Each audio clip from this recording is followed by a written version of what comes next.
ప్రస్తుతం మాజీ సీఎం జగన్ మాట్లాడుతున్నారు, లైవ్ లో చూద్దాం. మరి వీడియో ఫుటేజ్ డిలీట్ చేస్తే వీళ్ళు ఎవరంటే వాళ్ళు ఎప్పుడు కావాలంటే అప్పుడు డిలీట్ చేయొచ్చా? ఒకవేళ డిలీట్ చేసే కార్యక్రమమే చేయగలిగితే దానికి బ్యాకప్ ఉండదా? వాళ్ళ బ్యాకప్, వాళ్ళ సెంట్రలైజ్డ్ ఆఫీసెస్లో బ్యాకప్ ఉండదా వీడియో ఫుటేజ్? సో ఒక పద్ధతి ప్రకారము స్టేషన్లలో ఇల్లీగల్ యాక్టివిటీస్ చేస్తూ ఉన్నారు, కొడతా ఉన్నారు, చంపుతూ ఉన్నారు, వీడియో ఫుటేజ్ అనేది తీసేసినారు. కంప్లైంట్లు ఇస్తే కంప్లైంట్ చెత్తబుట్టలో పడేస్తూ ఉన్నారు. అంటే ఒక పద్ధతి ప్రకారం జరుగుతూ ఉన్నా కనీసం ఇంతవరకు కేసు రిజిస్టర్ చేయాల. It is actually an SC/ST case register చేయాల్సింది. మరణ వాంగ్మూలం తాను ఇచ్చింది, కేసు రిజిస్టర్ చేయాల. వాళ్ళ కుటుంబానికి ఏం పరిష్కారం చెప్తా ఉన్నాం?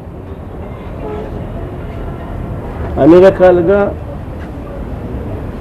అన్నకు తోడుగా పార్టీ ఖచ్చితంగా నిలబడుతుంది.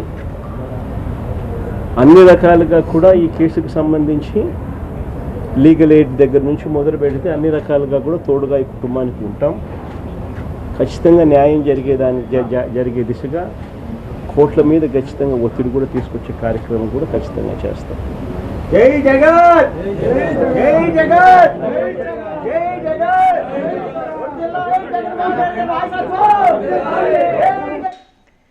పోలీసుల వేధింపులతో సెల్ఫీ వీడియో తీసి ఆత్మహత్య చేసుకున్న క్రాంతి కుమార్ కుటుంబాన్ని మాజీ సీఎం జగన్ పరామర్శించారు. టాక్సీ నడుపుకునే వ్యక్తిని ఇంతలా వేధించడం ఏంటి అని జగన్ ప్రశ్నించారు. ఇక 3 నెలల పాటు క్రాంతి కుమార్ ను పోలీసులు వేధించారంటూ ఘాటు వ్యాఖ్యలు చేశారు మాజీ సీఎం జగన్. రాజధాని లాంటి విజయవాడ ప్రాంతంలో ఇలాంటి దారుణం జరగడం చాలా అన్యాయమన్నారు. క్రాంతి కుమార్ సెల్ఫీ వీడియో బయటకు వచ్చినా కూడా ఎవ్వరిపైన చర్యలు ఎందుకు తీసుకోలేదు అంటూ ప్రశ్నిస్తున్నారు.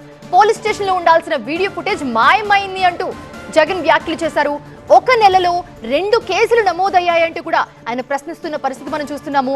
ఒకరిదేమో లాకప్ డెత్, మరొకరిదేమో వేధింపుల వల్ల మరణం అంటూ జగన్ చెప్తున్నారు. ఇక వీడియో ఫుటేజ్ ఎలా డిలీట్ అవుతుంది, బ్యాకప్ ఉండదా అంటూ జగన్ ప్రశ్నిస్తున్న పరిస్థితి మనం చూస్తున్నాం.